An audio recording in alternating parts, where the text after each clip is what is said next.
You win. Suranne Jones Gemma Foster texted her oily ex-husband Simon as she drove out of Parminste for a new life tonight. "We've gone. I wouldn't bet on it. This is not a woman to hold aloft the white flag of surrender. She's more likely to ram the pole up Simon's backside." And with 2 episodes to go of this sensationally schlocky series, this could just mark the beginning of the final stages of her campaign of revenge on the man who has turned her life upside down.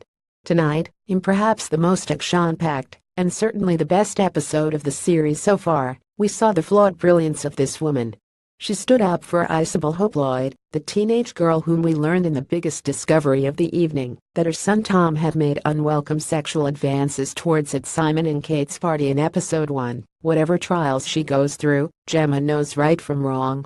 "It doesn't matter what he's been through," Gemma told Isabel. "He should have stopped." But she also stood by her son, despite the unpleasantness of his actions and the fact that Isabel's parents might even involve the police. Simon, by glaring contrast, seemed to use Tom's actions as an opportunity to wash his hands of his old family. New wife Kate Jodie Comer didn't want Tom around their toddler Emily, and Simon acquiesced, accepting that his son's drunken assault on a girl his own age and his subsequent violent behavior could indeed make him a threat to his half-sister.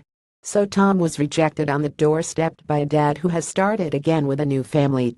The young lad, an excellent and mature performance by young Tom Taylor, left with his mom to begin a new life, while Simon was last seen playing happily in a sun-soaked living room with his baby daughter. But of course, that's not everything. Gemma and Simon had sex earlier in tonight's episode, an animalistic and loveless coupling which started in the kitchen and moved on to the living room, all sweat and clawing. "Gemma, I hate you," said Simon by way of foreplay. "I know, I pretty much loathe you," she spat back before the action began. And it was, we later learned, all overheard by Tom. "You've never understood how thin the walls are in your house," said neighbor Anna, before Tom wasted little opportunity in telling Gemma's on-off boyfriend and his teacher James about his parents' liaison.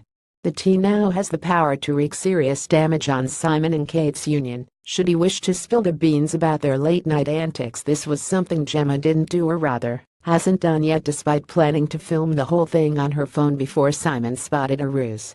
It didn't stop either of them going through with it, though. Tom also said something to his dad. "I have been longing to hear from him since series 1. Can you stop calling me mate? I'm not your mate, I'm your son." That mate thing really got on my nerves.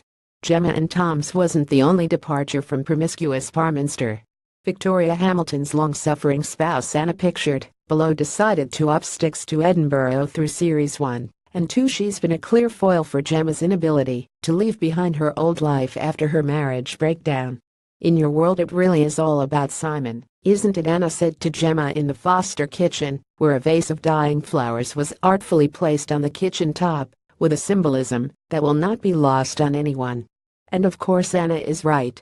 Gemma does find it hard to let go of her dead marriage. And while she may have left Parminster tonight, there's no doubt that the lure of Simon will be keenly felt, and she'll be back.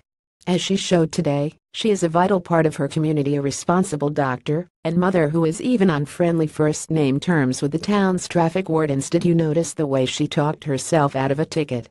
She doesn't leave things behind that easily. So it's 3 episodes down, 2 to go in the second, and probably final, series. Tonight's visit felt like the climax of Act 1 of a theater play, and let's not forget that writer Mike Bartlett has done most of his work for the stage. A second act beckons and Gemma will be back.